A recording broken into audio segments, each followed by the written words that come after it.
Muy buena tarde, buenas tardes.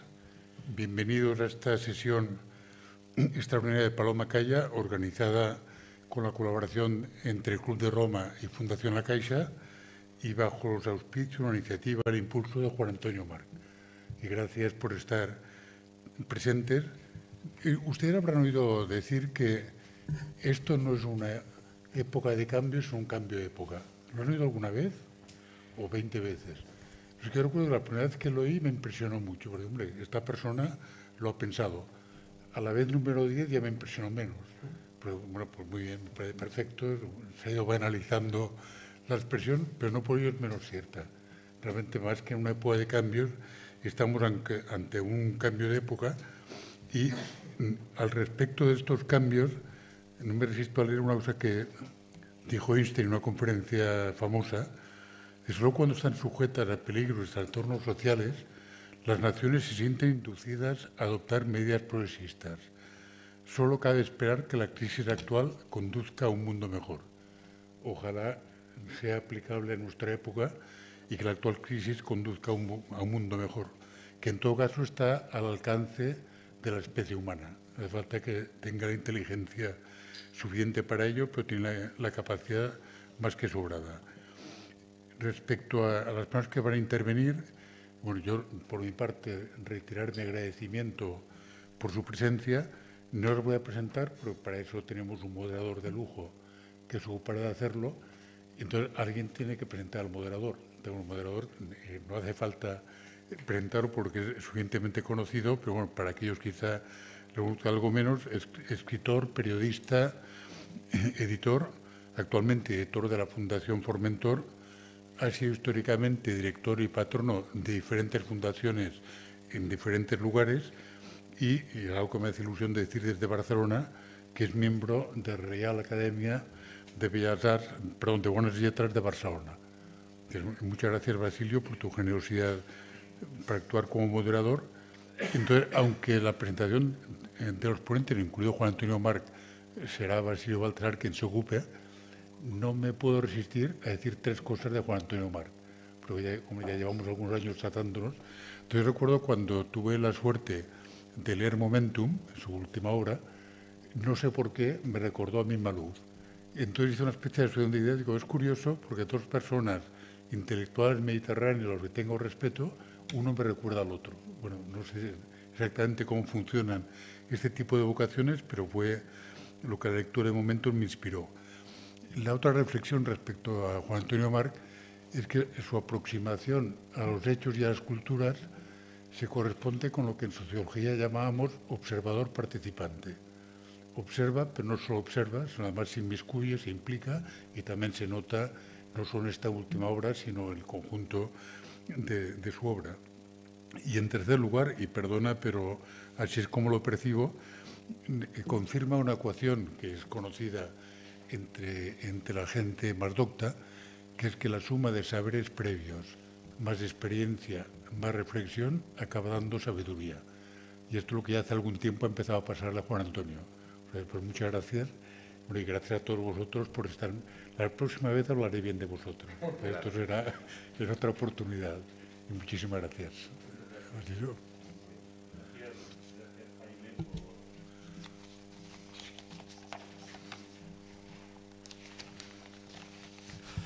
Gracias a la Caixa, a ti, Jaime, por la hospitalidad y por acoger este acto en el que tendremos ocasión de hablar de un nuevo libro. Una edición siempre es un acontecimiento. Hay que tener en cuenta que cuando todos nosotros hayamos desaparecido de la faz de la tierra, algún lector en alguna biblioteca encontrará el libro Momentum y se preguntará, ¿y este Marc quién es? ¿De qué familia Marc es este Juan Antonio Marc? Bueno, voy a presentar a los que nos van a ayudar a comentar el libro de Juan Antonio. En primer lugar, el doctor Antonio Lazi. Y del extenso currículum de los dos, de José Rivas y de Antonio Lazi, pues he seleccionado, bueno, pues unos breves apuntes que pueden darles una idea del gran recorrido profesional e intelectual que los dos han llevado a cabo. Doctor Antonio Laci, director del Instituto Quirúrgico Laci en el Hospital Quirón de Barcelona, creador en el 2013 de la Plataforma Global de Formación en Cirugía, pionero en la aplicación de las nuevas tecnologías en el ámbito quirúrgico, con técnicas, según explica el currículum, mínimamente invasivas y ensayos de cirugía robótica. Bueno, sin duda, quizás salga a colación algunas de estas cuestiones tan fascinantes, con numerosas publicaciones en revistas científicas. El arquitecto José Rivas, autor de numerosos proyectos, entre los que destacan de su primera época el edificio Colón de Barcelona y la Fundación Miró, en compañía de José Luis Sert. Y para no extenderme, bueno, lo que será la inminente inauguración, tengo entendido, del Estadio Santiago Bernabéu, ¿no?, de la gran reforma. Los primeros fueron mi padre. Sí. El edificio Colón. Sí. La Fundación Miró fue mi padre. No fui yo, pero el Bernabéu suyo. Muy bien, muy bien. Y un proyecto de un nuevo estadio en Dubái, y el Museo del Té, que he visto algunos dibujos que me ha pasado Juan Antonio, realmente espectaculares, el Museo del Té en Yahan, en China. Y de nuestro autor, Juan Antonio, pues habría que decir que ha sido un diplomático que ha sabido combinar el ejercicio de la escritura con esa larga carrera en proyectos y destinos que le han permitido observar de cerca esa marcha del mundo que ha intentado sustanciar en el libro Momentum. Ha sido embajador de España ante las Naciones Unidas de Ginebra y ante la Organización Mundial de Comercio, embajador en Rusia, fundador de la Fundación de las Naciones Unidas para el Arte, impulsor de la artífice, más bien, de la intervención de Miguel Barceló en la cúpula de la Sala de los Derechos Humanos y la Alianza de las Civilizaciones. Bueno, antes de dar la palabra a nuestros invitados, sí que quisiera presentarles brevemente el libro de Juan Antonio. Los aspectos relevantes de este momentum que hoy queremos presentar. En primer lugar, vale la pena decir que hasta donde yo sé, o por lo menos es el único libro que yo he visto que enumera sus capítulos comenzando por el número 0. Hasta ahora todos los libros empezaban con el capítulo 1, el de Juan Antonio Marc, y esto es una novedad de la que nos tendrá que dar explicaciones, espero. Empieza con el número 0, que no es un 0 a la izquierda. Bueno, otra singularidad del libro es que es un ensayo de ideas y al mismo tiempo un ejercicio narrativo de recuerdos y experiencia. Es un libro de memorias cercanas. Es una crónica periodística de las propias vivencias, indagaciones del autor, ¿no? Y también de aquellos personas o personajes que le acompañan en esta búsqueda, en esta indagación, en este gran viaje que ha hecho Juan Antonio Marc con Momentum. El autor da a las ideas el vuelo de la conversación. No son ideas pesadas, densas, sino hay una energía en el intercambio conversacional, el valor de las vidas reales, que son de aquellos que buscan, que hablan, que contrastan, en un permanente cruce de caminos, que me parece una imagen importante para entender tanto el recorrido vital de Juan Antonio Marc como el libro Momentum. Pero, sobre todo, creo que vale la pena poner de relieve el rasgo más singular y excepcional del libro de Juan Antonio Marc. Este libro va a contrapelo, absolutamente a contrapelo, de una poderosa tendencia, influencia cultural contemporánea. El libro de Juan Antonio Marc se ha deshecho de todas las tentaciones distópicas que rigen gran parte de los ensayos que se dedican al ejercicio de la prospectiva, al ejercicio de imaginar el futuro. Hace poco se ha publicado un libro de un pensador francés que se llama Colapsología. Lo cito para que veamos la gran diferencia que hay entre el libro Momentum, que ahora comentaremos, con lo que son estas otras visiones en parte homologadas por el miedo, la incertidumbre, la inseguridad, en parte fomentadas por productos masivos e insistentes de la industria del entretenimiento, que a través de las plataformas, pues, de alguna manera han ido modelando la mentalidad contemporánea en base al miedo al futuro. Y esto no solo es una tendencia, sino que es casi un programa, un proyecto político, ¿no? Modelar una mentalidad asustada ante el futuro. Pues Juan Antonio March se ha deshecho de estos miedos y hace un ejercicio ejemplar de afrontar todo lo que promete la técnica, la ciencia y sobre todo la inventiva humana y su capacidad para resolver cualquiera de los obstáculos, que es lo que hemos hecho a lo largo de los 5.000 últimos años, ¿no? Juan Antonio March no se asoma al futuro con la amargura apocalíptica que se ha apoderado de la cultura contemporánea y que la vemos constantemente elaborada, reelaborada, citada en todos los soportes, en todos los debates, en todos los foros. Es una presencia política importante, opresiva, incómoda, y el autor se ha deshecho de ella para hacer todo lo contrario. Proponer un nuevo pacto con la inteligencia, una mirada nueva, razonable, esperanzada y enérgica. Y cuando digo esperanzada, no quiero decir confiada o indolente. No es un ejercicio utópico fácil. Es aceptar no solo el desafío del futuro, sino la obligación moral y colectiva de resolverlo. Esta determinación, esta veracidad está presente en el libro con una tranquilidad realmente admirable. Aborda Juan Antonio todos los campos de nuestro dilema existencial y despliega esa curiosidad de un saber insaciable, atento a todas las novedades e innovaciones de cada uno de los numerosos campos de la ciencia y de la innovación que abordas, ¿no?, con el libro. Hablas de urbanismo y de salud, de vida natural, de inteligencia artificial, de la exploración del cosmos y de las más prometedoras investigaciones en cada uno de estos campos.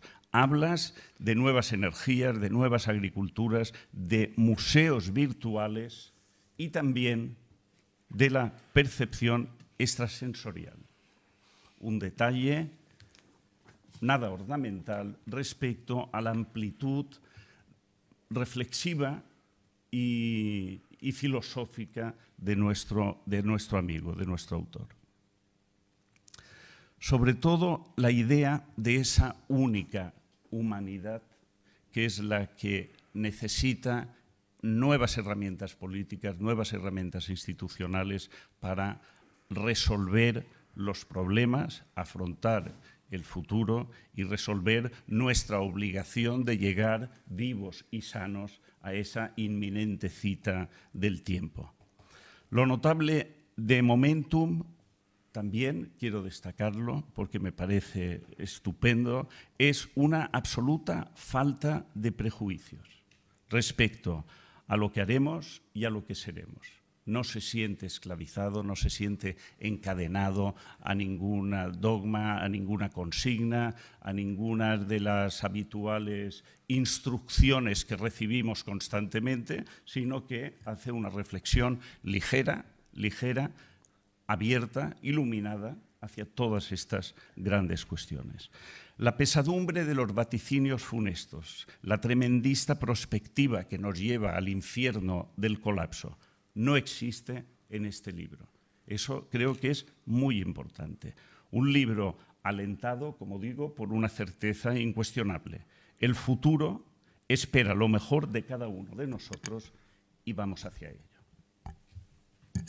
Bueno, entonces ahora, si os parece, doy primero la palabra al doctor Lacy, luego a José Rivas y finalmente Juan Antonio March, pues hará su intervención y luego, si os parece, podemos comentar aquello que nos parezca más urgente. Doctor, cuando quieras. Muchas gracias. Gracias por la invitación. Yo creo que tal como han introducido... ¿Ya se oye? ¿Se oye? Tal como han introducido a Juan Antonio Marc, tanto nuestro, yo diría que anfitrión, como nuestro moderador, hace que yo pueda, creo que no se enfadará conmigo Juan Antonio, utilizar unas palabras que sean un poco personales. Yo conocí a Juan Antonio Marc a través de un amigo nuestro. Estuve en una cena con él, él no recordará. Se puso a hablar de algo que para mí siempre ha sido... Yo pertenecía a una sociedad que éramos 300 en toda Europa de liberales, intentando remedar al que nos sentimos muy orgullosos, toda mi familia, que por cierto acabó fusilado. Entonces yo no entendía muy bien el efecto Cuba y por qué la gente podía tolerar ciertas cosas. Entonces me acuerdo que me hiciste una explicación de lo que era Cuba que nunca nadie me había hecho y probablemente tiene que ver, serían a lo mejor ya tus orígenes para crear este libro, como muy bien nos ha explicado el moderador. A continuación, y para abreviar un poquito, les he de decir de que yo tuve la suerte de poder leer este libro casi, me atrevo a decir que ni siquiera caliente, porque estuvimos una vez comiendo en su casa y la verdad es que me impresionó. Me impresionó no por lo que se ha dicho aquí, que se ha dicho muy bien y muchísimo mejor que yo, es porque no entendía, como alguien que era embajador, que yo había ido a verle a Moscú y me impresionó lo que trabajaba, cómo podía ser tan Julio Verne en las cosas que iban a pasar o que creo yo que van a pasar en la medicina y que están pasando. Entonces yo he aprovechado para poner aquí nosotros los médicos no sabemos hablar sin alguna que otra diapositiva. Y esto yo creo que es algo que está muy bien y que va a colación con su libro. Porque cuando todos creemos que ya conocemos la respuesta, pues de repente las preguntas cambian. Y esto nos ha pasado en el momento que estamos viviendo. ¿Y cómo hemos reaccionado? ¿Hemos reaccionado de esta forma? Pues la mayoría de gente reacciona de esta forma. Reacciona con agresividad, con un cierto miedo, y él no. Él tú lo ves en el libro y es capaz de escribir sobre lo que yo más entiendo, que hay un par de capítulos tal vez que yo los veo muy, el recuerdo del capítulo 6 de la salud, etcétera, en el cual reacciona de una forma que a lo mejor los médicos deberíamos aprender. Pero ustedes verán, y de nuevo, este tampoco debía ser tonto, y fijaros que, y es un poco lo que ha dicho nuestro moderador, no son las especies más fuertes las que sobreviven, e incluso ni las más inteligentes. Se dice que si hubiese aquí una guerra mundial, lo que no se iría serían las cucarachas y las ratas. ¿Por qué? Porque tienen una capacidad de adaptación al cambio muy, muy superior. Con esto no quiero vaticinar, porque entonces sería justo lo contrario de nuestro escritor en este caso, pero fíjense que todo lo que él y el moderador nos ha explicado es lo que nosotros estamos intentando hacer dentro de lo que es la medicina. Y entonces aquí podemos hacer el famoso brainstorming. Y entonces yo les digo, han dicho que creamos una plataforma, es una plataforma que se creó de educación y que ahora es muy potente. Para que les haga una idea, esta plataforma tiene cerca de 500.000 suscritos, tenemos una China, estamos presentes en todo el mundo y aparece lo que es la nueva realidad, que no me atrevo a decir que se ponga en el libro, pero hay una cosa que está muy bien y que yo estoy seguro que ustedes estarán de acuerdo, y lo hemos visto ahora con el COVID, que es la nueva realidad, es que vamos a pasar de la parte que llamamos aguda, de los enfermos agudos, a los enfermos crónicos. Para que nosotros, un ejemplo clarísimo es el SIDA. El SIDA antes tenías SIDA y te morías. Es la única enfermedad de mi época de conocimiento que se cargó a otra enfermedad, que era la hemofilia, por las transfusiones. Pero este de agudo a crónico cambia radicalmente cuando estamos viendo los hospitales. Los hospitales, tenemos que pensar en que los hospitales van a ser hospitales de agudos que no quiere decir que no haya pacientes crónicos que tengan, por ejemplo, pues un cáncer y se tengan que operar.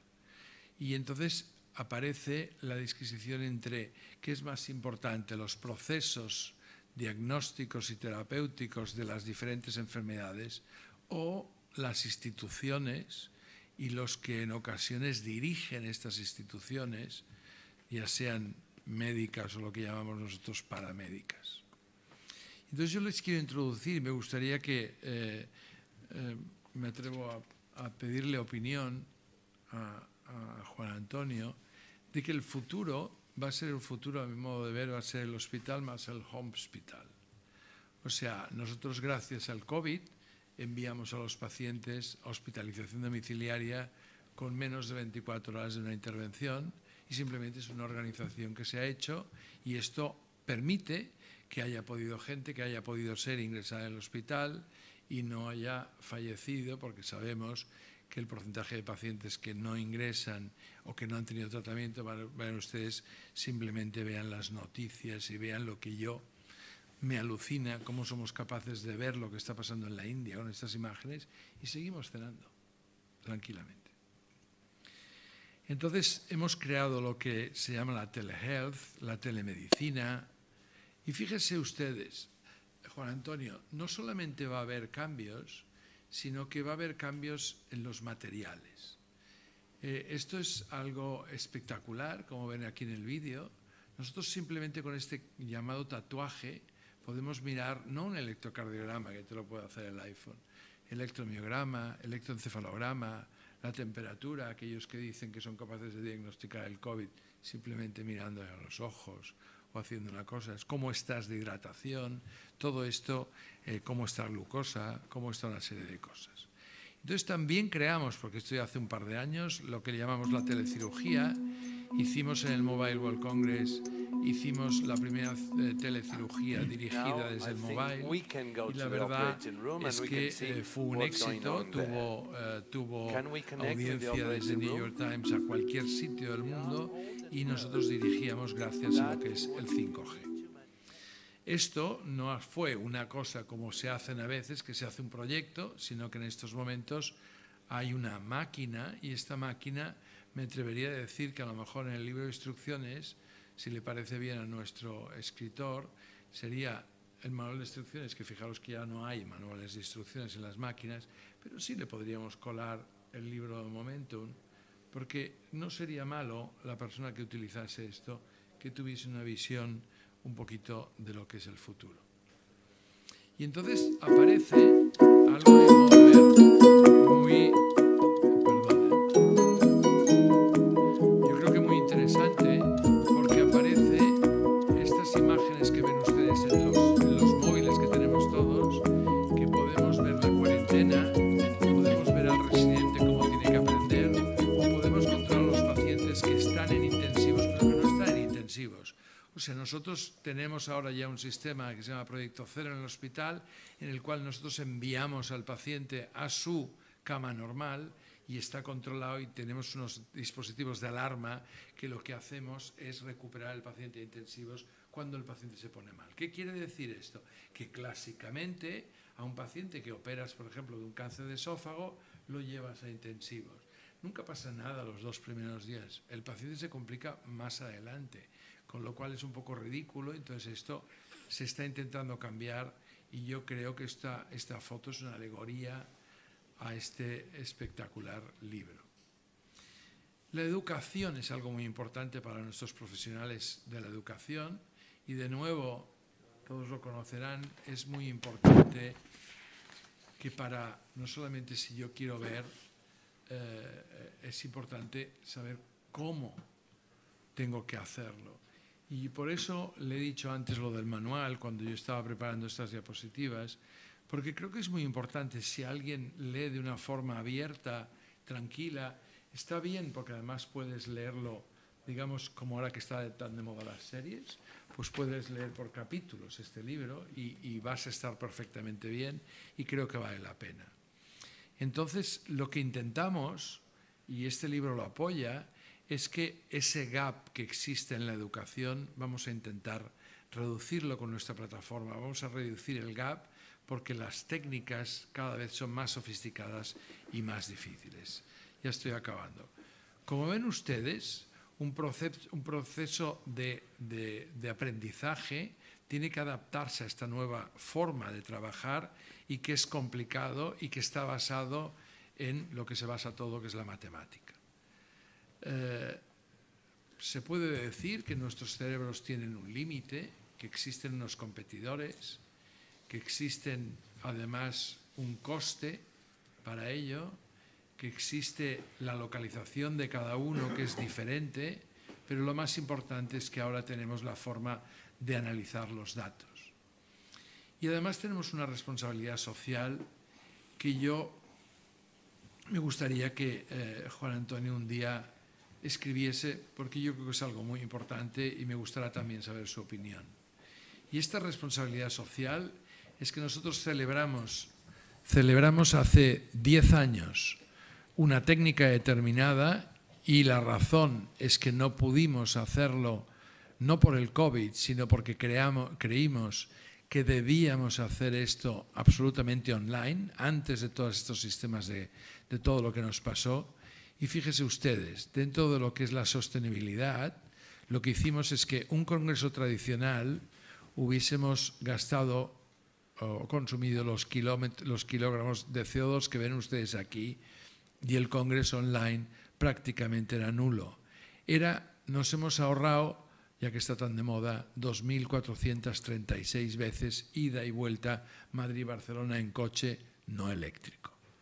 Con lo cual, creo que esto es algo importante que debemos tener en cuenta y este está dedicado, pues, que él habla. La gente habla todo el mundo habla de inteligencia artificial y yo me atrevería a decir que el 80% de la gente no sabe ni lo que es, ni sabe exactamente cómo va.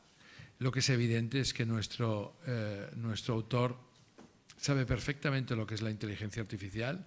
Estos son modelos de inteligencia artificial reales, que se lo paso yo de entrada y han de saber que van a ser explicados en el próximo Mobile el 28 de junio. Algo realmente novedoso. Tú te vas a comparar con los demás, para educación es bestial.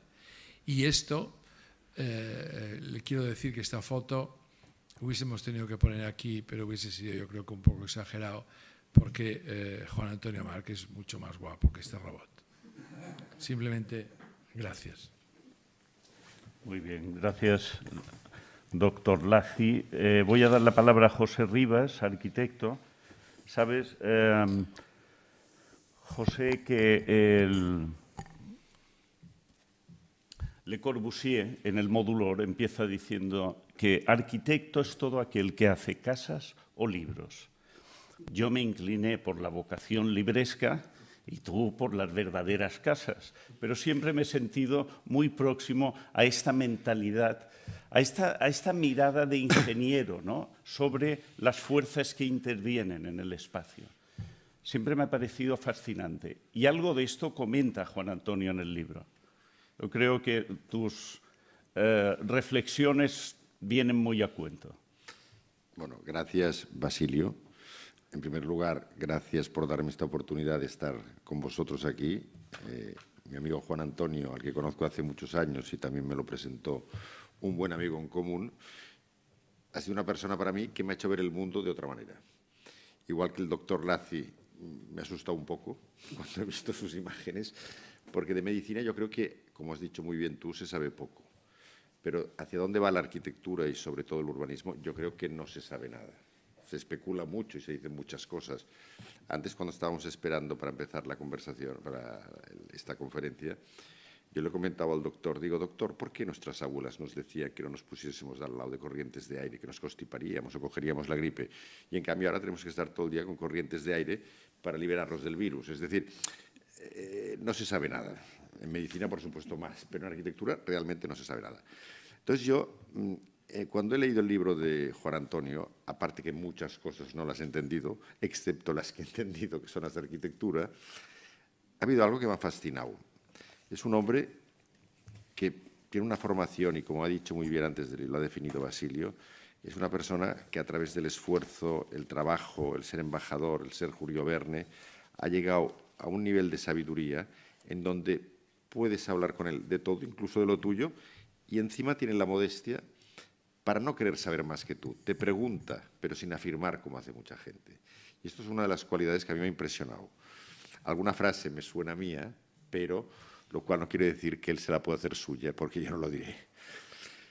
Como primer tema para reflexionar, porque yo creo que hacer grandes discursos es mucho mejor ver imágenes, yo he tenido la suerte con el escritor de este libro de vivir más de 2 o 3 viajes a lo largo del mundo. Y cuando tú me has presentado, has hablado de China, el doctor Lazi ha hablado de Cuba, y yo también he estado en África. Es decir, en estos 3 sitios he estado con Juan Antonio Marc, en China, en Cuba y en Accra. Y en los 3 ha habido, y yo hablo desde el sentimiento y desde lo que he visto y lo que he vivido. Es decir, traigo muchos papeles porque pienso voy a leer un papel, pero no me interesa. Al final es el sentimiento el que me lleva y que es lo que yo tengo en mi profesión, ¿no? La primera vez que viajé con Juan Antonio Marc, que fue en concreto, si no recuerdo mal, a Accra, fue un viaje muy divertido pero muy complicado. A él le recibían como personalidad que era, o había sido en aquel momento, ya no estaba ejerciendo de embajador, como una autoridad, y él me presentaba a mí como si fuese una eminencia en arquitectura, cuando realmente yo era una persona normal en arquitectura. Pero cualquier cosa que les explicaba se quedaban encantados, hasta el extremo que si pasan las diapositivas que he traído, llegamos a hacer un planeamiento para... No, es que no... Ah, ¿y cómo va esto?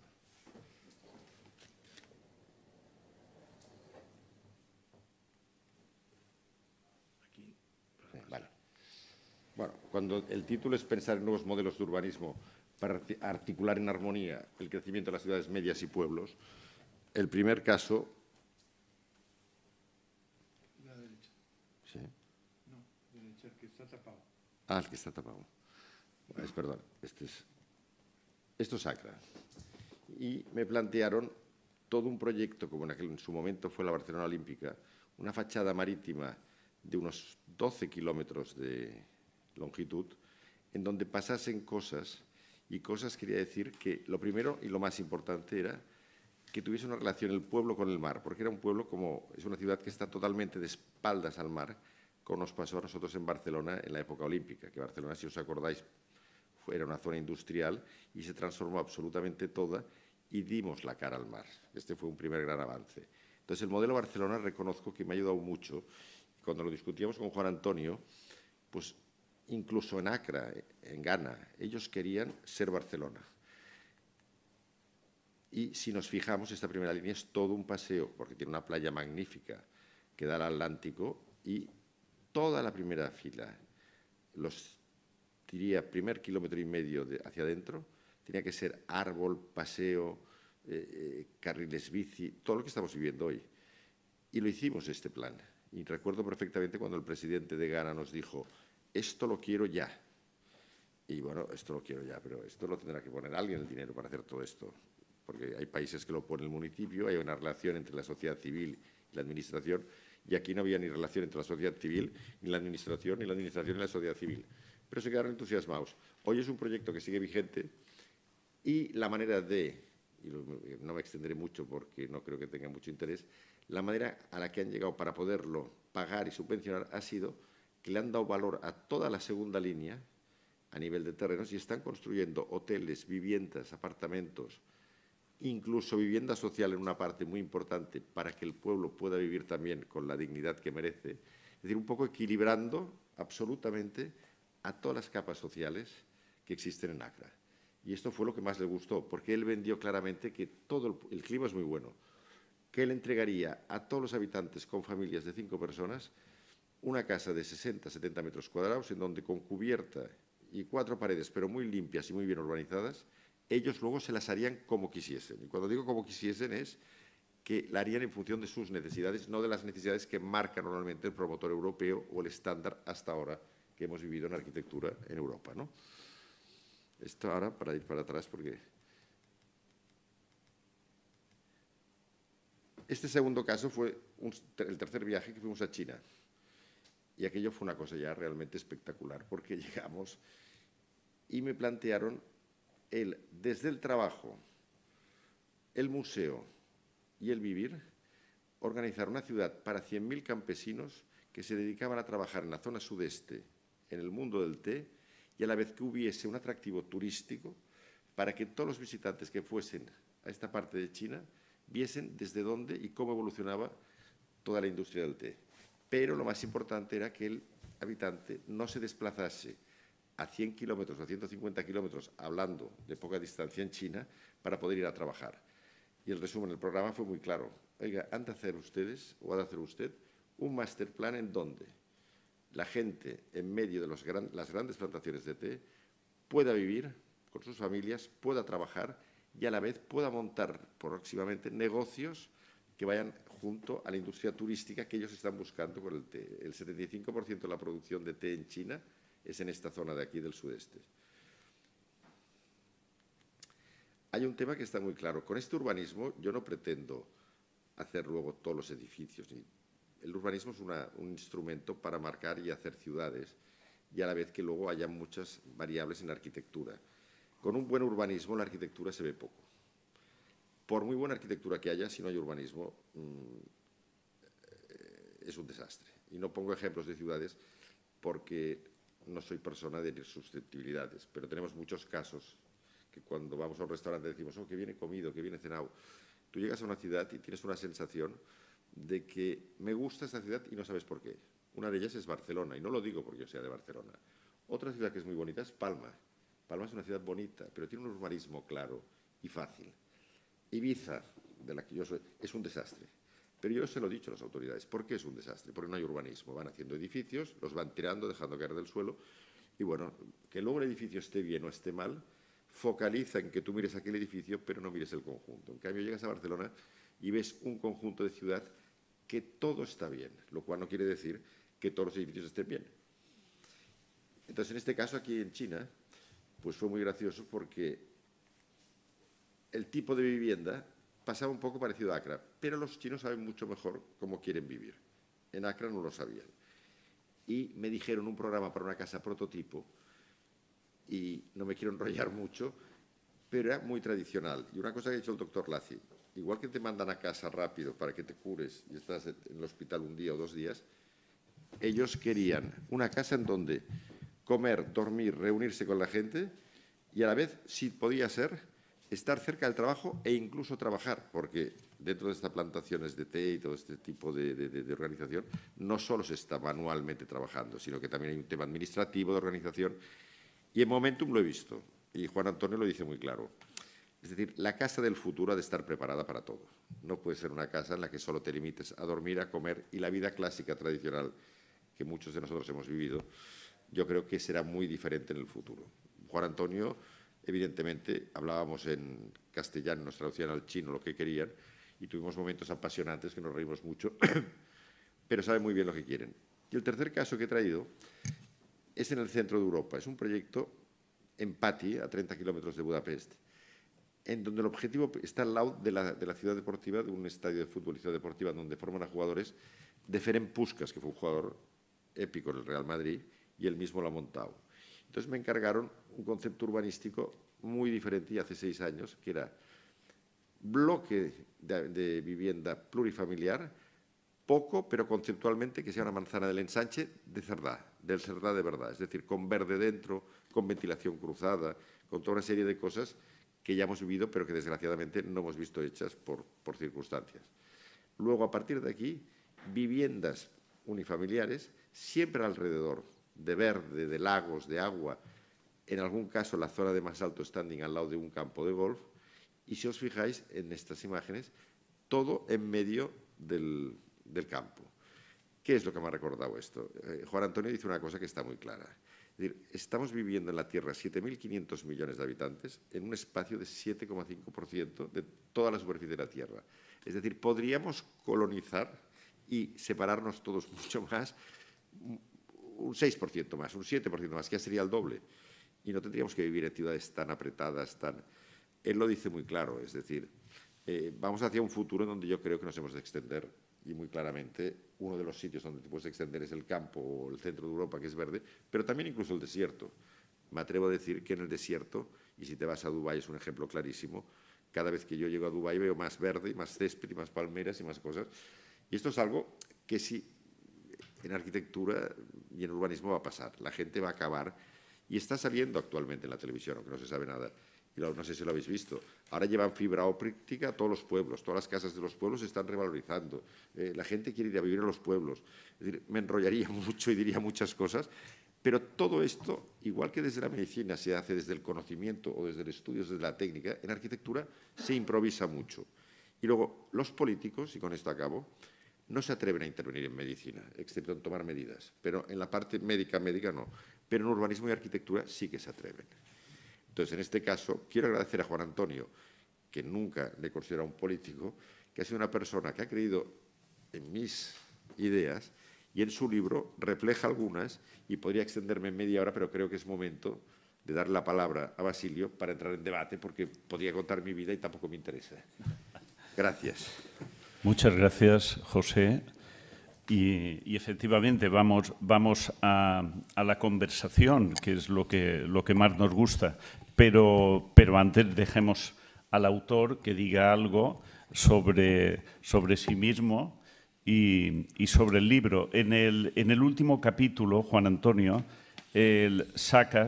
haces actuar a un secretario general de las Naciones Unidas que tiene un par de ideas muy interesantes. Una de ellas es que la Declaración Universal de los Derechos Humanos será la columna vertebral de la Constitución Mundial, como no podría ser de otro modo, y que luego, dado que todos los conflictos que de alguna manera, los conflictos sangrantes que duelen al mundo no son caprichos, sino que son procesos que han ido germinando a lo largo de la historia, se crea como una especie de comité de sabios, ¿no?, con los últimos premios Nobel de la paz. Tú aclaras los vivos, es decir, los premios Nobel de la paz muertos no pueden formar parte de este consejo, y que les corresponderá la tarea de zanjar soluciones de obligado cumplimiento, ¿no? Y creo que el actual secretario general de las Naciones Unidas ha leído tu libro, le ha gustado y, por lo tanto, incluso podría ocurrir que le estés haciendo el programa, ¿no?, el guión de su próxima intervención. Bueno, muchas gracias, Basilio. Yo creo que es cierta la primera parte de que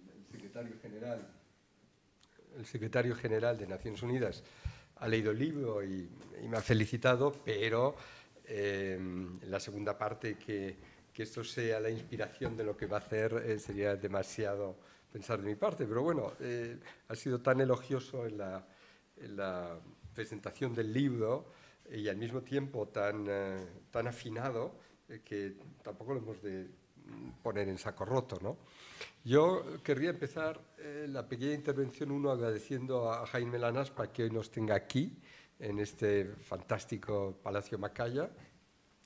Decirle que le agradezco también mucho sus palabras. Creo que ha sido de una, como diría Andreotti, una finezza impresionante. La manera de escribir que este libro y mi quehacer es un poco un observador participante, porque es verdad que hay mucha observación, pero quiere ser activo. Y en eso enlaza con lo que ha dicho Basilio, que este quiere ser un libro que traiga todo un viento, no solo de esperanza, sino de energía a esta sociedad en un momento que es muy importante, porque todo lo positivo se le abre y lo que no podemos es caer en ninguna de las tendencias negativas de confrontación, de esquemas del pasado. Creo que estamos en un cambio de época y que, por lo tanto, hay que empezar con nuevas actitudes, nuevos esquemas, y este libro quiere ser la orientación hacia ello, ¿no? Hay muchos temas internos y a mí me ha alegrado mucho que tanto el doctor Delazzi como el arquitecto José Rivas me acompañen hoy, porque en sus capítulos de sanidad y de arquitectura han mostrado cómo está todo en gran cambio y en gran innovación, y que todo apunta hacia el futuro. No hay desánimo en sus áreas, no hay desde la medicina una sensación de que viene una época negra, sino al contrario, hay una sensación de que todo lo que se puede hacer mañana es mucho mejor que lo de hoy.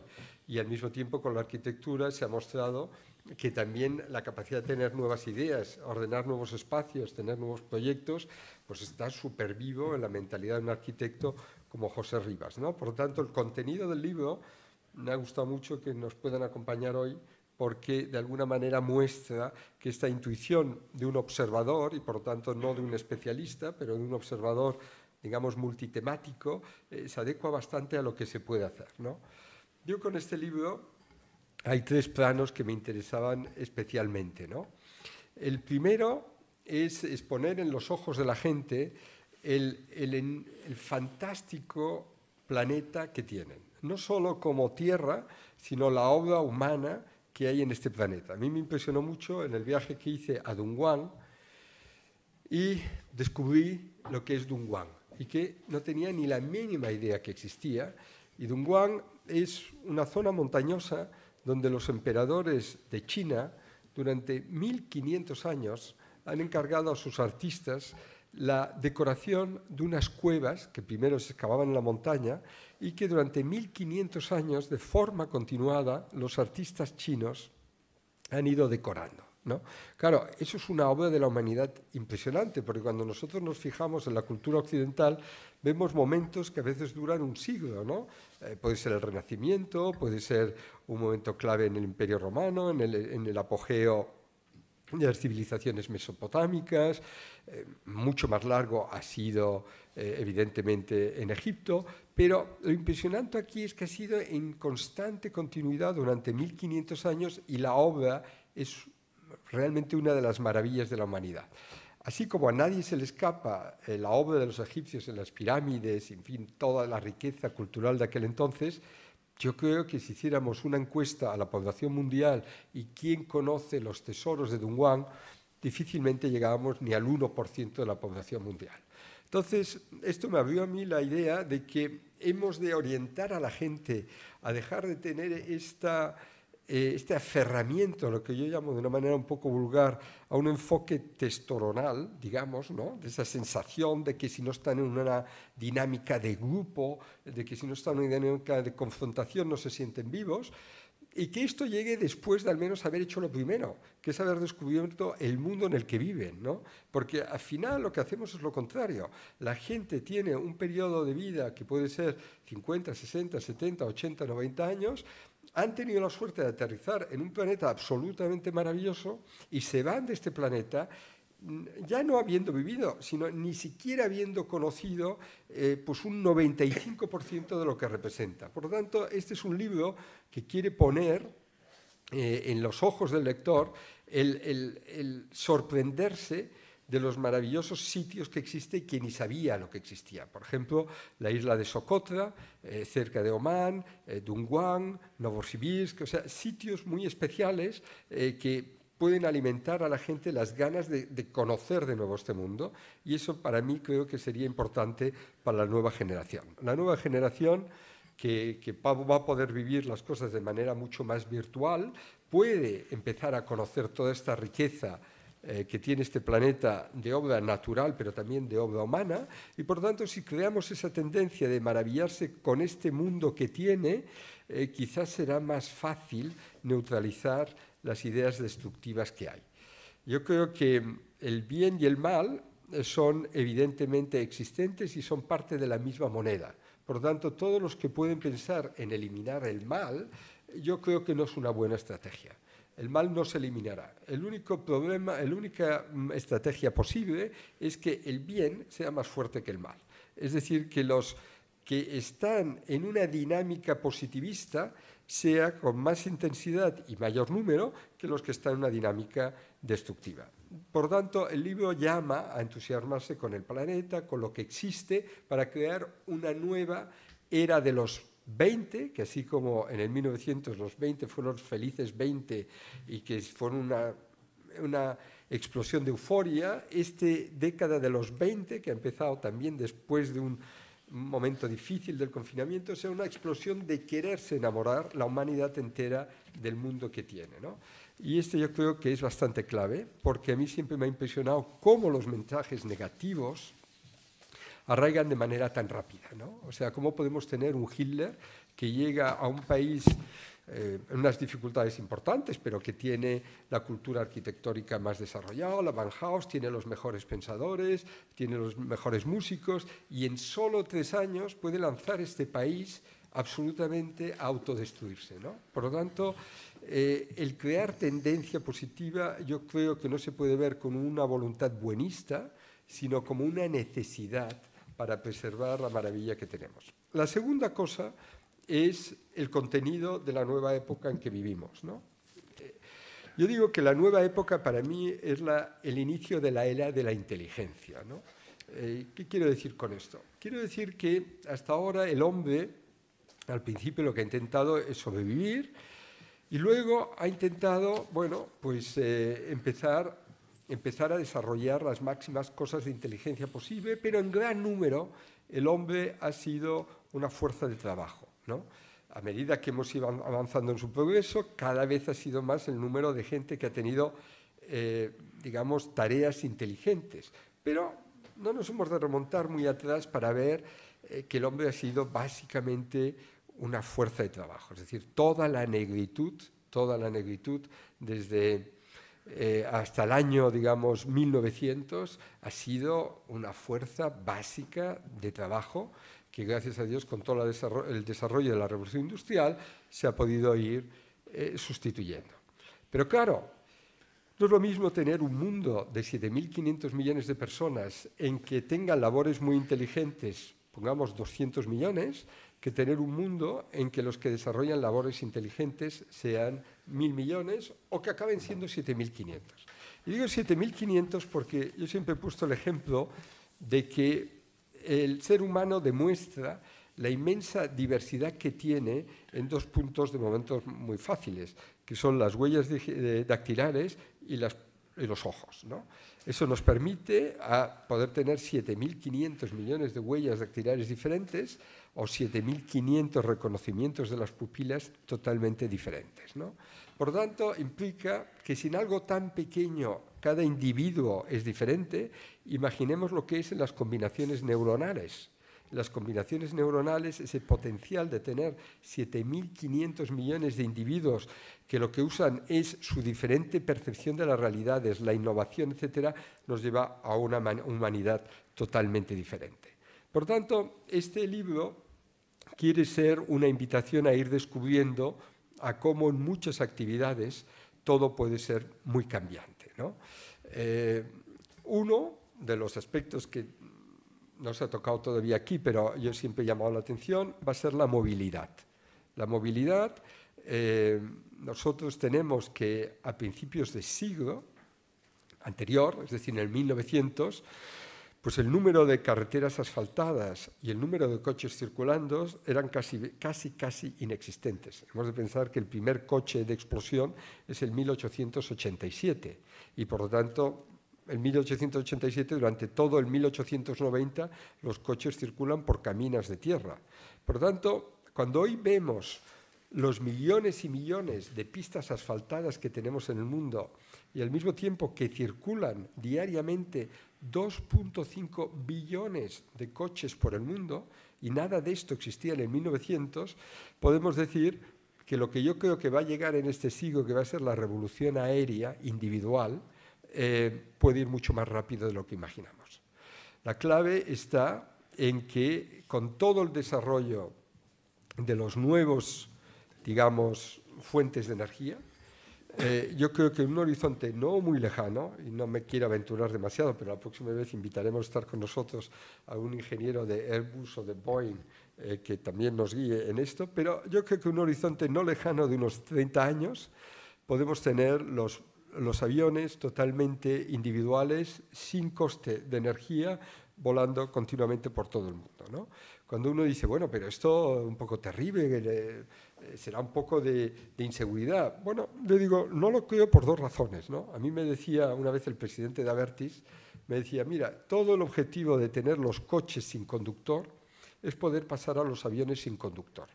Porque el día que nos montemos en un coche que no está conducido y que va por una carretera llena de eses y cerca del precipicio, el que se acostumbre a ir así, sin conductor, luego va a tener mucho menos miedo de que esto se alce y que vaya a un lugar en que apenas hay mayores problemas que los que el ordenador ya sabe manejar y dominar, ¿no? Y bueno, en esto tenemos el ejemplo clave que yo siempre pongo, que es el famoso vuelo de los estorninos, ¿no? Nosotros vemos volar estorninos en una concentración impresionante, o sea, se ha hablado de grupos de 5 millones que vuelan absolutamente pegados, absolutamente oscilando, es decir, que no siguen una línea y nunca hay ningún accidente. Ningún accidente nunca uno ha visto chocar dos pájaros en el aire, ¿no? Mientras que si ponemos 10.000 caballos a correr en una línea recta, se atropellan, se saltan, hay tropezones. Por lo tanto, creo que este siglo va a ser el siglo de la transformación de la movilidad aérea. Y eso enlaza con lo que ha expuesto el arquitecto José Rivas.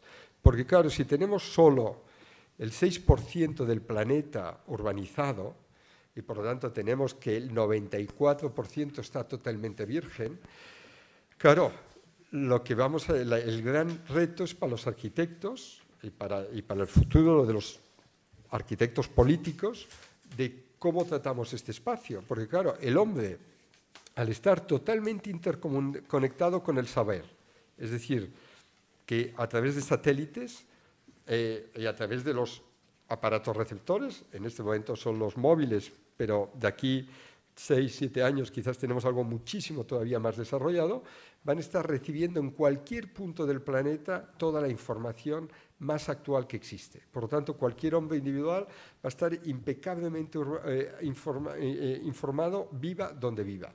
Y si a través de los aviones individuales con energía totalmente limpia y recargable, solar, eólica, etcétera, se puede desplazar sin ningún tipo de coste y en espacio muy corto, es decir, que recorrerse 2.000 kilómetros son quizás 2 horas y media, implica que donde se va a asentar la gente, pues es una transformación total del planeta. Entonces la clave es que como piedra que ponemos, piedra que normalmente no quitamos, todos estos espacios vírgenes, ese 94% de espacio virgen, es clave de cómo se abordará la urbanización de este espacio. Y por lo tanto, eso implica toda una nueva frontera para los estudiantes, para la nueva generación, etc.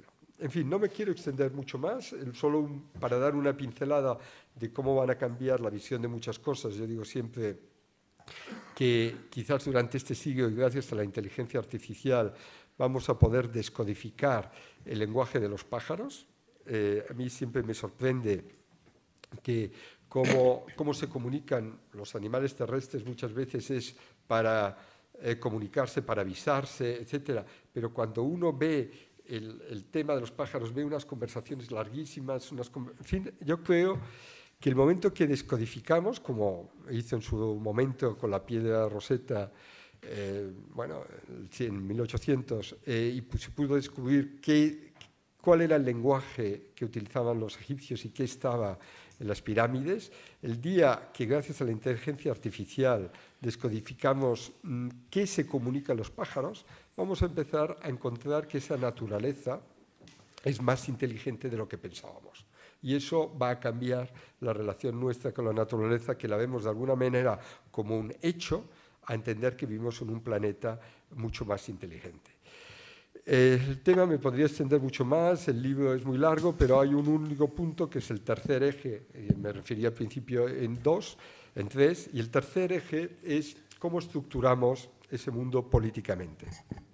A mí me impresionó una vez cuando estaba en San Petersburgo una intervención del hijo de John Galbraith, James Galbraith, que es un sociólogo y economista también, y que participaba en unos debates que hemos organizado en San Petersburgo, y le preguntaron cuál creía que era la clave del desarrollo humano, ¿no?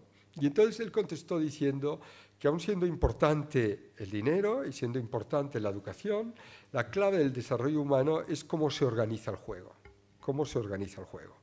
Y esta es bastante clave de la cuestión, ¿no? De ahí que, aunque el contenido de la sociedad puede avanzar mucho, y hemos visto que sea en medicina, sea en arquitectura, sea en movilidad, es enorme, si no llegamos a tener una buena arquitectura política, el riesgo de que todo desaparezca es enorme. Y nosotros no somos suficientemente conscientes del polvorín, primero del polvorín sobre el que estamos asentados. Hoy existe en el mundo 15.000 cabezas nucleares dispuestas a estar armadas y montadas y lanzadas. En fin, a nadie se le escapa que la Segunda Guerra Mundial acabó con 2 bombas atómicas, con solo 2, y se entendió, menos por parte japonesa, que aquello ya estaba finiquitado. Hoy no tenemos 2, sino que tenemos 15.000. Y estamos sentados auténticamente sobre un polvorín. Por lo tanto, entrar en dinámicas positivas es absolutamente esencial. Y segundo, vemos que el regulador tiene un rol esencial en el manejo de las sociedades. Porque esto, en términos muy vulgares, yo digo, es como el fútbol, que uno puede tener los mejores jugadores, etcétera, pero si no ha organizado el juego no existe. Es decir, si no sabemos que va a haber una primera parte, un descanso, un segundo, que hay 11 jugadores, que hay una sola pelota, bueno, pues da igual que tengamos los jugadores más buenos del mundo, porque si introducimos de golpe 5 balones, el juego cambia. Si decimos que no acaba hasta que una de las partes se cansa, es otro juego. Si pueden haber faltas de todo tipo, es otro juego. Por lo tanto, cómo se regula es clave. Por lo tanto, el rol del regulador es fundamental. Y eso hemos visto con la pandemia.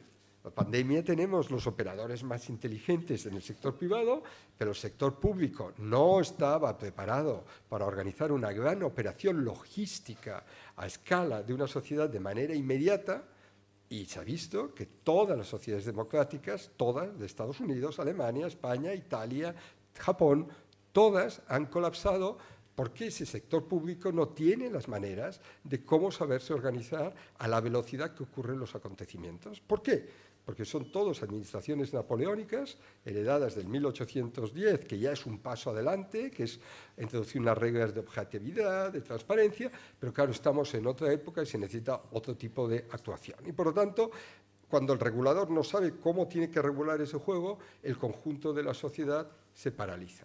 Y por lo tanto, esa es una lección clave. Bueno, pues ahora en lo que viene, este es el gran desafío. ¿Cómo organizamos esta sociedad planetaria de manera que nos permita desbloquear el talento, no de algunos individuos, sino de los 7.500 millones de personas que tenemos? Por lo tanto, ya no pueden haber las dinámicas de grupo, ya no es la cuestión si China, si Estados Unidos, si Europa, no.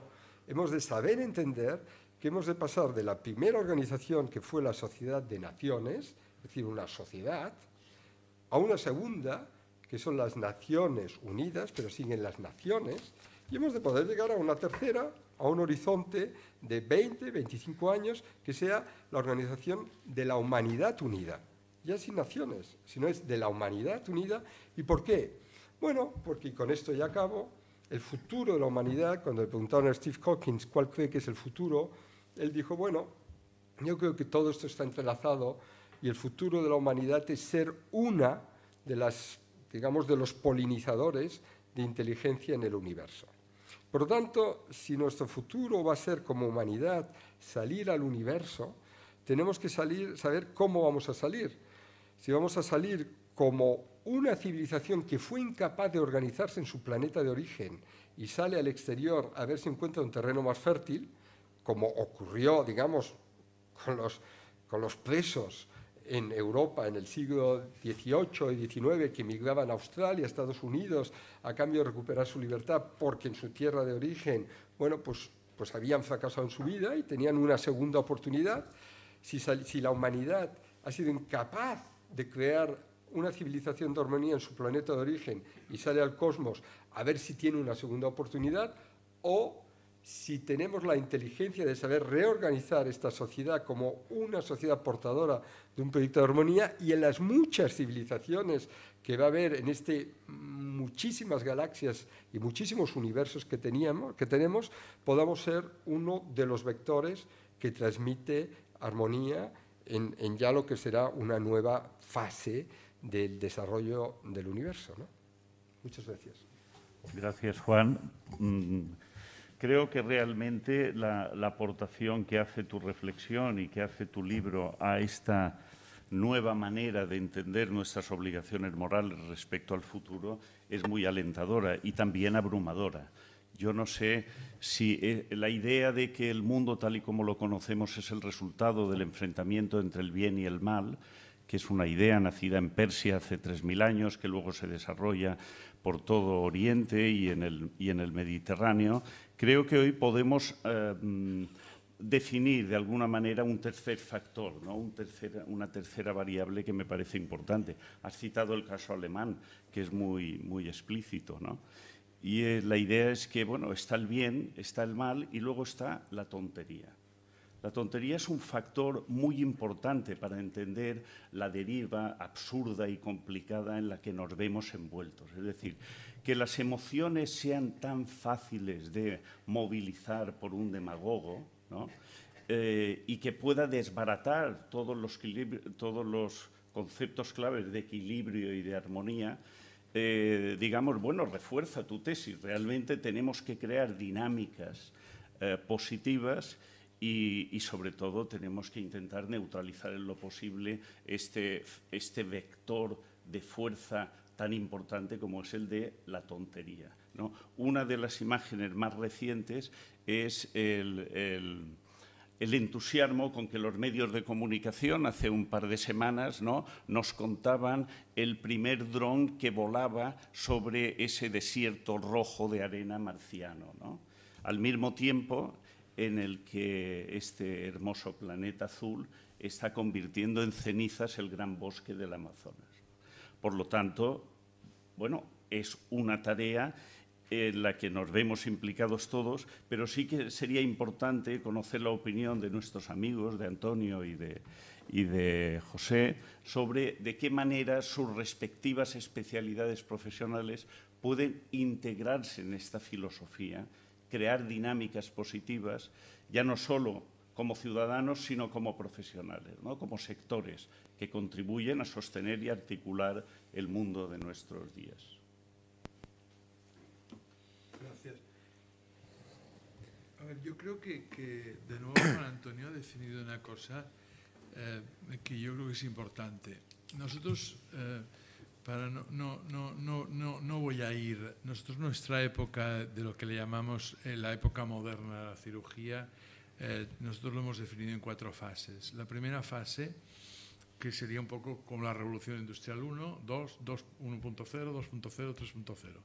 El 1.0 es para los amantes de algo que a mi modo de ver lo explica perfectamente. Es de nuevo una serie de televisión que se llama The Night, que es un hospital real, es un hospital que sube de la parte baja de Nueva York, sube a la parte alta de Nueva York, y entonces hay cosas muy curiosas y es como, digamos, aparece lo que se llama la cirugía moderna. Esta medicina moderna se basaría, si llamamos a un autor, en Halsted. Halsted es el cirujano clásico, que es el famoso y conocido para cuando eres estudiante de medicina. Cuando alguien tenía un cáncer de pecho se le extirpaba de una forma muy agresiva todo el pecho, el pectoral, incluso las costillas. Pero esto organiza y es la época de la Revolución Industrial 1.0 en medicina o en cirugía. El 2.0 es la cirugía de los trasplantes. El famoso y conocido Tom Stassel y su homónimo en Europa, pero Tom Stassel yo creo que fue más potente, que yo no he entendido nunca, falleció no hace mucho, nunca he entendido por qué no se le dio un Nobel. Este hombre hizo el primer trasplante hepático. Si se lo preguntásemos a la gente, que es infinitamente más difícil el trasplante cardíaco y que el trasplante de riñón, etcétera, lo hizo en los, como le llaman allí, en los early 60s. Entonces, en aquel momento era un hombre realmente, claro, revolucionó todo. Yo me acuerdo una vez hablando con él en una cena que me dice, yo he ido muchas veces al juzgado, porque era un hombre realmente diferente. En una época americana se casó con una afroamericana después de separarse. O sea, era un hombre, era realmente alguien que tendría que haber sido premio Nobel. La tercera etapa, el 3.0, es la época de lo que se llama, que ha definido Basilio, cirugía mínimamente invasiva. Es de repente un señor que se dedica a hacer cosas de útero, así con la laparoscopia, le da la vuelta a la cámara, ve la vesícula biliar, esto en el año 87, Philippe Mouret, y le saca la vesícula biliar a una persona Y esto no se basa en la idea, sino que se basa, fíjese bien cómo lo introduzco, no se basa en que Philippe Muret, porque Philippe Muret no era ni académico, era un tío atrevido, pero que tuvo una idea, pero fue gracias a un hecho realmente impresionante que yo, cuando defendía la laparoscopia, yo no he sido nunca muy políticamente correcto y decía que, ¿os acordáis de la imagen del mono? Pues el cirujano, en el momento que nosotros adaptamos una cámara al tubo, en vez de estar mirando así como miraban antes, y le ponemos una cámara y lo vemos en la tele, nos erguimos como el humano y el mono y entonces podemos operar porque tenemos las manos libres. Es simplemente este hecho. Esto en 5 años hace el 70% de la cirugía que se había hecho por la laparoscopia abierta, se hace por la laparoscopia. Espectacular. Y luego viene y ahora estamos viendo la 4.0. La 4.0 es lo que acaba de explicar Juan Antonio. La 4.0 está basada en el conocimiento de todos los datos, de la inteligencia artificial, realidad virtual aumentada, todo el machine learning, todo lo que puedan ustedes, que en el fondo se resume a lo que ha dicho muy bien Juan Antonio. Y acabo diciendo una cosa. Somos tan sumamente, si no, no seríamos cirujanos, somos tan sumamente optimistas los cirujanos que en mi hospital, Hospital Clínic, donde yo he crecido y lo debo todo, ahora lo ha sustituido un poco el protagonismo Plensa. Durante la época, esta COVID ha regalado una de las esculturas suyas, que me parece maravilloso. Pero a su lado, que ha quedado un poquito más a la derecha cuando entras, estaba el yin y el yang. Nunca hemos sabido nuestra... Y es un poco lo que ha dicho Juan Antonio. El yin y el yang no es, a mí igual me equivoco, no es el bien y el mal. Es una cosa y lo otro. O sea, puede ser que yang sea bueno y yin sea malo, o viceversa.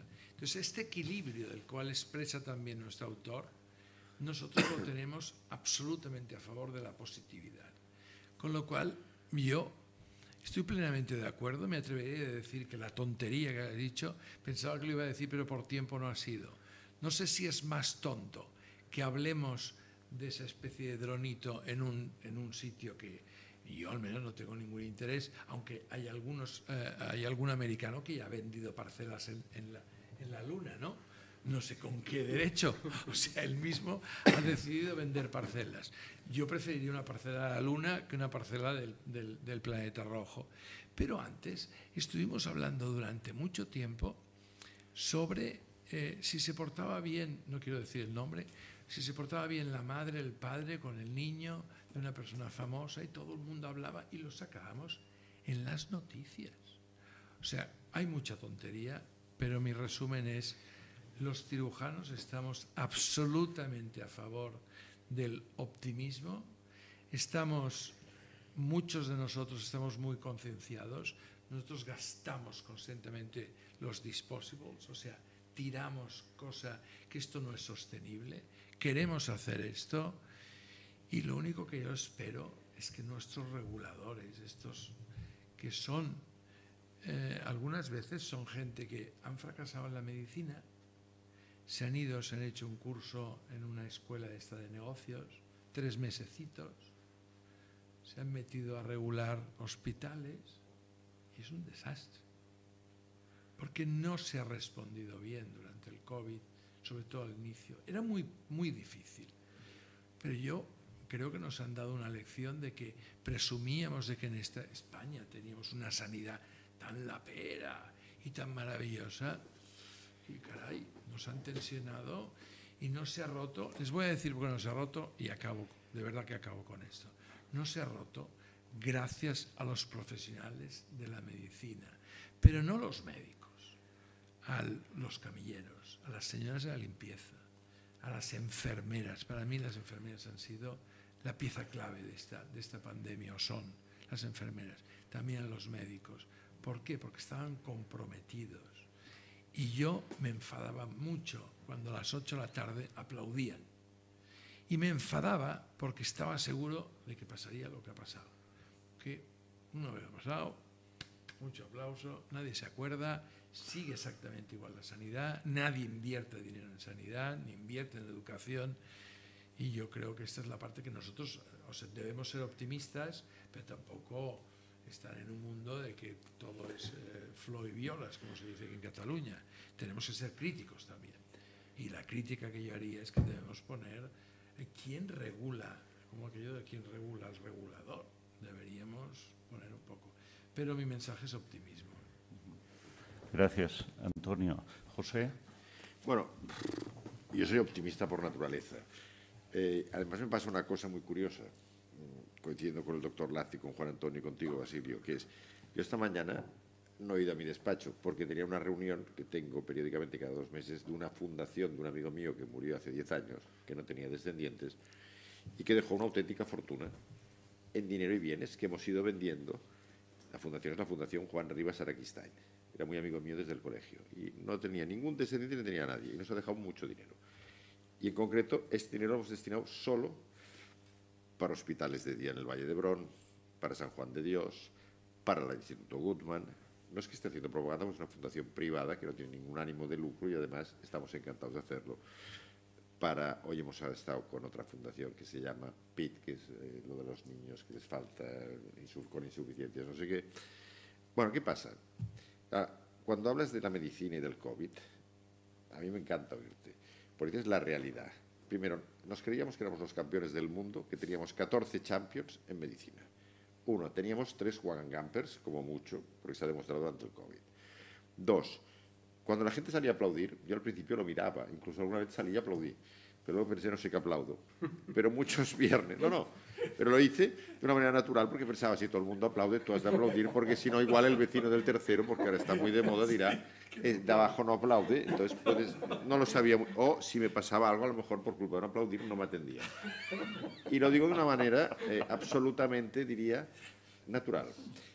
Y me pasó otra cosa, entendí lo del aplaudir, pero lo entendí en un programa que era mi favorito los viernes por la noche, que se llama Got Talent. Un programa que yo veo en la 5, en donde salen grandes fenómenos de la interpretación, de la música, de la magia, hacen cosas imposibles. Y de repente salía un señor que dijo, que venía de Mérida, que él era camillero, y bueno, y pasó a la final, pasó varias rondas y llegó a la final, y que él cantaba ópera. Y yo pensaba, qué bien canta este hombre. Y aprendió a cantar ópera, no desde pequeño, aprendió a cantar ópera en Got Talent, es decir, durante el confinamiento, él se dedicaba a cantar, fue mejorando y llegó a la final. ¿Pero por qué llegó a la final? Por sentimiento, por apoyos, por emociones. Entonces, voy a lo mío porque han sido 2 anécdotas en donde, 1, la medicina tendría que tener más ayudas, aunque tiene muchas. 2, en arquitectura todo es mucho más objetivo. El bien. La arquitectura de entrada, para mí, es una petrificación de la cultura en un momento de la historia. Es decir, no es lo mismo para nuestros abuelos hablar del Plan Cerdá que para nosotros que nos encontramos el Plan Cerdá hecho. Ojo, nos encontramos el mal Plan Cerdá porque no estaba el verde dentro. Estaba muy bien el proyecto del Plan Cerdá, pero estuvo muy mal la ejecución del Plan Cerdá. Cuando hemos sido referentes en el mundo como Plan Cerdá teórico, pero el verdadero es ahora están haciendo en París, para el 2024, que teóricamente son los Juegos Olímpicos, porque ahora irán un año para París, un año para... Están haciendo todo un nuevo urbanismo fantástico, que lo tienen que acabar en 4 años y lo acabarán, en donde todo es, el francés, sus vinos son los mejores, su urbanismo es el mejor, todo es lo mejor. Pero bueno, yo espero que sea lo mejor en este caso. Están haciendo un plan urbanístico en donde 2 amigos míos arquitectos, uno de ellos es Jean Nouvel, están haciendo 2 proyectos, y me lo enseñaba el otro día con orgullo, y yo pensaba, en Barcelona tenemos más complicado hacer esto, porque estamos por un lado con el Llobregat, por otro lado con el Besós, el mar y la montaña. Pero, ¿por qué no nos vamos a según qué zonas alrededor de Barcelona? Porque ellos no lo hacen en el París central ni en la isla, ni en Ile-de-France, lo hacen a 30 kilómetros o 20 kilómetros, como prueba piloto. Entonces, ¿qué está bien? Yo creo que está bien todo lo que nos gusta y hemos vivido que está bien. ¿Qué está mal? A mí decir cosas que están mal diría muchas, pero me da como cierto apuro porque es criticar a veces a arquitectos, a ciudades, a personas o incluso a políticos, que son los principales culpables también en arquitectura de que muchas cosas no se hagan bien. Y tonterías hay muchas. Muchas, en arquitectura hay muchas. periodo, os contaría muchas, pero a lo mejor me da como apuro porque si esto sale en muchos sitios, mañana me pueden llamar y probablemente sacarme no una roja, sino suspenderme 14 partidos e inhabilitarme. Pero ser polemista no está mal, porque hay arquitectos que son fantásticos, pero son mejores polemistas. Un ejemplo es Oriol Bohigas, y en cambio fue el gran transformador de la ciudad de Barcelona, gracias a que Narcís Serra en aquella época y posteriormente Pascual Margall, y nadie sabe que con la ayuda de la sociedad civil no hicieron precisamente una tontería. Al contrario, giraron nuestra ciudad de la montaña al mar. 2, empezamos a crecer hacia aquí, empezamos a crecer hacia allá, y hoy en día toda la costa, que empalma luego con Badalonas, Matarós, etcétera, tiene el corte del río Besós. Luego está la zona del Fórum, que fue posterior, que fue el urbanismo de Acevillo, que fue un mal alumno para mí de Oriol Bohigas, y van siguiendo los urbanismos y los urbanismos y los urbanismos, y Barcelona sigue siendo maravillosa, a excepción del mantenimiento de Barcelona, que ya no es culpa de estos señores, sino que es culpa del que manda en el Ayuntamiento de Barcelona, y lo digo sin ningún tipo de tapujo, porque es un auténtico desastre cómo está conservada hoy Barcelona. No me meto con ideologías, me meto con responsabilidades. Una ciudad se ha de cuidar. Entonces, tú puedes ver una cosa que esté muy bien, pero al cabo de unos años esté deteriorada y esté muy mal. Y puedes ver cosas que empiezan regular por falta de dineros o de fondos, pero con voluntad, ganas e intención, pueden acabar siendo correctas. Ya no te digo muy bien. Entonces, mi respuesta es ambigua, como todo buen político o buen gallego, que no lo soy. Todo está bien, todo está mal, según cómo se mire, según cómo se vea, pero desde luego hay una gran diferencia entre la medicina y la arquitectura. Todo el mundo es más sensible a ayudar a la medicina, que es donde nosotros, por todos acabamos pasando por la medicina, y en cambio es un gran error no ayudar al urbanismo o a la arquitectura, que es donde pasamos la parte de nuestra vida cuando no necesitamos la medicina. Y lo digo un poco en defensa de que también es muy importante que vivamos bien los años que vivimos, ¿no? No me extiendo más porque hablaría mucho. Muy bien, gracias, José. Juan Antonio, bueno, nuestros amigos lo que han hecho ha sido confirmar las tesis que tú has expuesto en este libro, y desde luego resulta revelador y alentador comprobar que muchos están dispuestos a seguir, digamos, reforzando esta actitud positiva. Tú como embajador, como diplomático, y no sé si siempre has sido diplomático o lo eres siempre a todas horas, pero si pudieras dejar de serlo al menos para cerrar esta mesa redonda, ¿no? Quizás podrías introducir alguno de los elementos perturbadores que ves en este momentum. Bueno, más que perturbadores, yo diría, Basilio, lo que tú me has tendido un guante antes, en que el último capítulo del libro viene a demostrar que este libro se moja en pensar en cómo se puede avanzar a este futuro de una nueva sociedad organizada, ¿no? Es decir, que no solo el decir que las cosas han de cambiar en cómo están manejadas, sino pensar en algunos puntos en que realmente todo esto podría cambiar, ¿no? Entonces, en este último capítulo se mencionan los 5 puntos que el secretario general presenta a la sociedad, ¿no?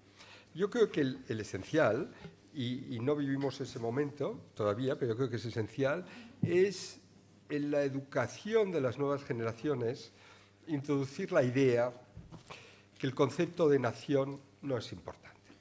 El concepto de importante es liberar el talento de cada individuo. Las naciones, los estados, son una forma de organizar en un punto intermedio de nuestra evolución los grupos humanos, ¿no? Hemos pasado de un momento muy primario en que los individuos de manera aislada intentaban sobrevivir, ¿no? Sería el año, digamos, 120.000 atrás, ¿no? Porque los antropólogos citan el origen de la especie humana en 190.000 años. Luego, a medida que nos hemos asentado, pues se han ido organizando los grupos familiares, se han ido organizando luego las tribus, luego de ahí hemos pasado a las regiones, de las regiones hemos pasado a las naciones, de las naciones a los estados federados o organizaciones internacionales, pero ahora la clave es donde ponemos el punto de la perspectiva, ¿no? Es como los arquitectos que tienen que desarrollar un proyecto dándole un ángulo de apertura, una perspectiva. Claro, lo esencial es decirle, oiga, usted lo importante no es que sea americano, chino, español o japonés. Lo importante es que sea usted un hombre que contribuya tanto a la naturaleza como a la sociedad a realmente a mejorar, porque es parte de un proyecto holístico que es naturaleza y sociedad, pero sobre todo que usted, que tiene algo increíble, que son 60, 70, 80, 90 años de vida, usted pueda desarrollar al máximo su potencial. Eso es la clave, ¿no? Entonces, eso hemos de reorientar la educación. Entonces, yo creo que hemos de evitar en este momento que haya una idea de si los chinos han sido culpables, si esta nación tiene más futuro, si la otra, si hacemos un pacto, si... No. Hemos de crear un nuevo multilateralismo y en esto los americanos, yo creo, tienen una responsabilidad capital. ¿Por qué tienen una responsabilidad capital, a mi entender? Bueno, porque cuando vemos lo que es Estados Unidos, vemos que es un país que se dota de una constitución en 1787, que se la dotan solo 3 millones de habitantes y que esos 3 millones de habitantes es un grupo, digamos, étnico muy cohesionado y en una muy pequeña parte del territorio, un poco más de las 13 colonias. Claro, ese conjunto de reglas que se han dotado, con sus interpretaciones, sus modificaciones, ha podido servir para que siga regulando el juego no de 3 millones, sino de 330, se ha multiplicado por 100 veces la población, que no pase a un pequeño territorio en la costa atlántica, sino que llegue hasta el Pacífico, que no sea un grupo compacto, sino sean todo tipo de orígenes humanos, asiáticos, africanos, latinos, anglosajones. Por tanto, ellos han demostrado que la diversidad del planeta puede tener un conjunto de normas que permite regular el juego. Por tanto, es mucho más fácil pasar de 330 a 7.500, en una época que tenemos los instrumentos de comunicación, etcétera, que de 3 millones a 330 en un momento en que apenas había contacto, comunicación. Y este modelo americano ha podido absorber la revolución agrícola, la revolución industrial, la revolución financiera, la revolución telemática, por tanto, ha demostrado, ahí tiene. Por tanto, yo creo, y tú dime, hombre, soy un poco provocador en algo, yo te diría que lo que espero es que la administración Biden no vaya a intentar jugar un rol de mantener el compromiso con el multilateralismo que se tenía antes de Trump, es decir, regresar a la OMS, no boicotear la OMC, volver a la UNESCO. Eso se ha de dar, por supuesto, pero la clave es que tienen que, igual que sus dos grandes predecesores, ¿no? Los grandes predecesores que son Wilson y Roosevelt, en este mandato tiene que poder ofrecer un proyecto al conjunto de la humanidad para entender, oiga, aquí la clave no es China o Estados Unidos. El conjunto, la clave es saber dar el paso a ir en dirección a la nueva fase de la humanidad. Muy bien, pues yo creo que con estas palabras de Juan Antonio, con este programa tan alentador y, por otro lado, que nos hace a todos extremadamente responsables. No podemos leer el libro sin sentirnos convocados y concernidos por el mismo. Bueno, damos las gracias a Jaime Lanaspa, nuestro anfitrión, por recibirnos en el Palacio Macaya, un lugar espléndido, a José Rivas, arquitecto, Antonio Lazi, doctor, por esta agradable conversación. Y bueno, y quedamos citados para la próxima vez, que espero que no sea muy tarde. Muchas gracias, Basilio, por tu magnífica moderación.